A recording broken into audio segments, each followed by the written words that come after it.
calories you can say no. Registered dietitian Andrea Holwigner joins us this morning to talk about how often you should eat. Thank you so much for coming in, Andrea. You say you get this question a lot, and I'm going to throw it your way as well. My boyfriend and I have been talking. He just has 0% body fat. He cannot gain weight at all. And I'm thinking about my summer body coming up. What is the balance? There's so many trends out there right now. There's fasting, there's grazing, there's people like my partner who has a fast metabolism. How do you balance everything? I know, and you know, when we think about what factors influence the metabolism, first of all, there's age, there's genetics. In fact, probably you'll know that, 50 to 75% of your metabolism is actually genetically determined, which is really why some people are lean burning machines, whereas other people really struggle with their weight over time. And so there's certain things, of course, we can do to increase the metabolism. The number one thing being put muscle on the body. We know as we age, our muscle mass declines, or as females, we struggle a little bit more just having naturally lower muscle mass. So certainly anything weight-bearing from a fitness perspective is going to be very good for increasing metabolism. Yeah, and you have all these fantastic snacks. So where should we start? Snacking, I'm a sucker for snacking. I love to snack. How often should we snack? When should we be fasting? And when we are snacking, what should we be eating? I'm seeing a lot of nuts on the table, and I love pistachios. I love peanuts. I'm loving everything really on this table. I just raided my fridge and my pantry for things that I didn't take a huge amount of time to prep. So I put this all together last night. You can see I'll be fueled with good snacks from my workplace this week. Perfect. When we're thinking about how often to eat, the answer is somewhere between snacking and grazing every hour or two, like I see sometimes people doing. It's really hard to know whether you're hungry or full if you're constantly eating. And so what we're after is every 3 to 5 hours. So good scientific research suggests you don't need to eat every 2 hours.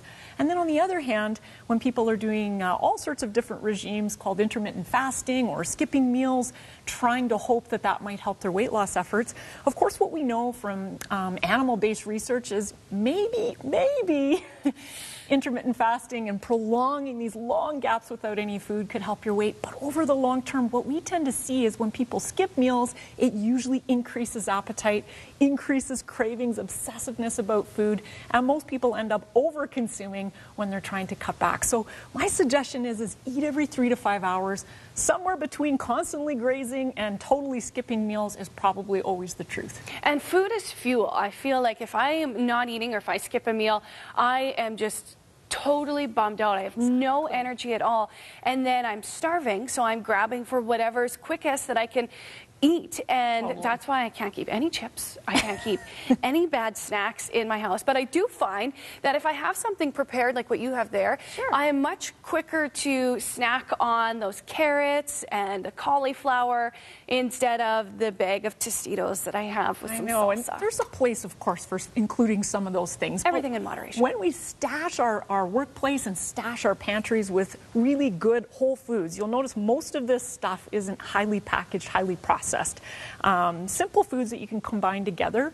A little bit of carbohydrate for your brain tops up your blood sugars and makes your brain really happy from a fuel perspective, but definitely some protein helps to sustain appetite control. So you'll see a lot of the snack choices I've got here really have that nice combination. So for example, slice up some tomato and some bocconcini cheese. People might not think, well, I could use this as a salad, but you could do this as a snack at your workplace. Or, very, very simple things. Chop up a whole bunch of veggies for the week, or at least for a few days, so you don't constantly have to do them. People love avocado toast, so again, you could do a hard-cooked egg, take some whole grain crackers and put a little bit of avocado on there, and just bring this whole thing to work. Maybe you can bring like 6 hard-cooked eggs and a couple avocados. My coworkers would love that. So you don't have to constantly be packing. So anything you can do in prep to bring a bit more of a base is what I would suggest. So use that fridge at work. Get a little mini bar fridge for your office if needed, so you don't have to constantly be packing with you. Awesome. Thank you so much for the tips, Andrea. Always super helpful, knowledgeable. I appreciate that so much. Andrea is a registered dietitian with HealthStand Nutrition. You can go to healthstandnutrition.com to learn more about how you can contact Andrea and get her to help you out. All right, Conservative leader Andrew Scheer has responded to the Prime Minister's threats to sue him. He says, bring it on. That story's still ahead. Yeah, I knew it. What? Guys, remember this moment. We just witnessed history. 3, 2, 1. We got him! Please, God, save my son. We've got a pulse!